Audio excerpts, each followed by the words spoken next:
चांदूरबाजार तालुक्यातील विविध पक्षांच्या शेकडो कार्यकर्त्यांचा प्रवेश खासदार अनिल बोंडे यांच्या उपस्थितीमध्ये पार पडला। यावेळी भारतीय जनता पार्टीची सभा व खासदार बोंडे यांचा सत्कार देखील कार्यकर्त्यांकडून करण्यात आला। राज्यातील राजकारण तापले असून अचलपूर मतदारसंघात सुद्धा प्रहार आणि भारतीय जनता पार्टी यांच्यात वारंवार वाद होतात। त्यामुळे अस्तित्वाच्या लढाईमध्ये आगामी विधानसभा निवडणुकीमध्ये कोण बाजी मारणार माहीतच होणार। परंतु लोकसभा निवडणुकीच्या तोंडावर चांदूरबाजार तालुक्यातील राजकारणात मोठा फेरबदल झाला। रविवार रोजी ग्रामविकास व पंचायत राज विभाग गोपाल तिरमारे यांनी नेताजी चौकाच्या प्रांगणात सभेचे आयोजन करण्यात आले होते। खासदार अनिल बोंडे यांच्यासह अनेक नेत्यांची सुद्धा उपस्थिती होती। चांदूरबाजार तालुक्यासह शहरातील प्रभाग क्रमांक 2 मध्ये क्रांतीसूर्य महात्मा ज्योतिबा फुले सभागृह वाढीव पाणी पुरवठा योजनेला मान्यता व निधी उपलब्ध करून दिल्याबद्दल कार्यकर्त्यांकडून बोंडे यांचा डॉक्टर बाबासाहेब आंबेडकर यांची प्रतिमा देऊन सत्कार करण्यात आला। तर विविध पक्षातील कार्यकर्ते भाजपामध्ये यावेळी सामील झाले। यामध्ये महिला व तरुण मोठ्या संख्येत समावेश होता। तर विरोधकांवर देखील सभेच्या माध्यमातून टीका करण्यात आली। आमदार बच्चू कडू यांचा नेहमीच विरोध करणारे गोपाल तिरमारे यांनी खोचक टीका कडूंवर केली। गरिबांच्या डोळ्यामध्ये सतत धूळ फेकून त्यांनी नेहमी गरिबांवर अत्याचार केले आहेत आणि ज्या गोरगरिबांनी त्यांना मत दिले आहे आज त्याच गरिबांचा विसर आमदार बच्चू कडू यांना पडला व स्वतःवर फुलांचा वर्षाव करून घेणारे गाडगे बाबांचा आदर्श कधीच ठरवू शकत नाही अशी खोचक टीका तिरमारे यांनी कडूंवर केली। यावेळी तालुक्यासह शहरातील हजारोंच्या संख्येने नागरिक उपस्थित होते।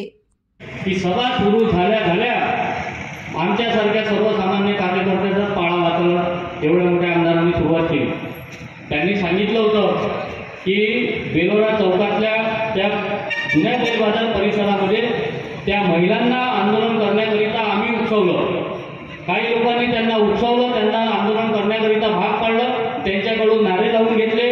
अशा पद्धतीचा गलिच्छ आरोप आमच्यावर आमदार साहेबांनी लावला। मी त्यांना सांगू इच्छितो की त्या बेलोरा चौकामध्ये राहणाऱ्या गोरगरीब मातंग समाजाचे लोक हे गेल्या 40 वर्षापासून त्या ठिकाणी राहत होते।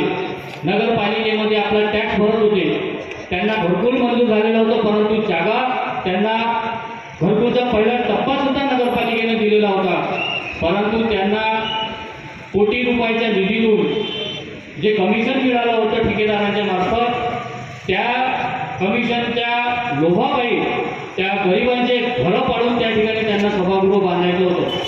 विकासाला आमचा विरोध नाही, त्या ठिकाणी सभागृह व्हायला पाहिजे ही आमची भूमिका आहे। सभागृह बांधत असताना करोडो रुपयाचा निधी उपलब्ध उभा करत असताना ज्या गोरगरीब लोकांनी तुम्हाला एक मत देऊन निवडून दिलं, श्रीमंतांनी तुम्हाला पैसे दिले नाही तर गोरगरीब लोकांनी तुम्हाला मतं दिलं, तुम्हाला पैसाही दिला गरिबांनी, लोकांनी तुम्हाला निवडून दिलं।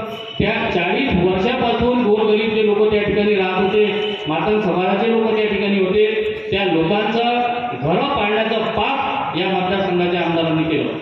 जेव्हा ते सगळे लोक आमच्याकडे आले, आम्हाला ते भेटले, हो म्हणे आम्ही 40 वर्षापासून इथं राहून आलो, आमचं घर उद्या नगरपालिका पाडणार आहे, आम्ही रस्त्यावर जाऊ, आम्ही रस्त्यावर राहू, लहान लहान मुलं घेऊन, आमच्या आई बहिणी घेऊन, म्हाताऱ्या महिला घेऊन आम्ही कुठं जायचं।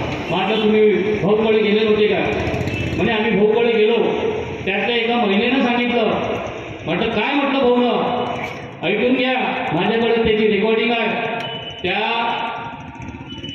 महिलेला भाऊने असं म्हटलं की तुम्ही रस्त्यावर राहा किंवा स्मशानात जाऊन राहा, मला तुमचं काही घेणं देणं नाही। अशा पद्धतीचं लाजिरवारं स्टेटमेंट त्यांनी त्या महिलेला दिलं आणि त्या महिलांच्या डोळ्यांमधून अश्रू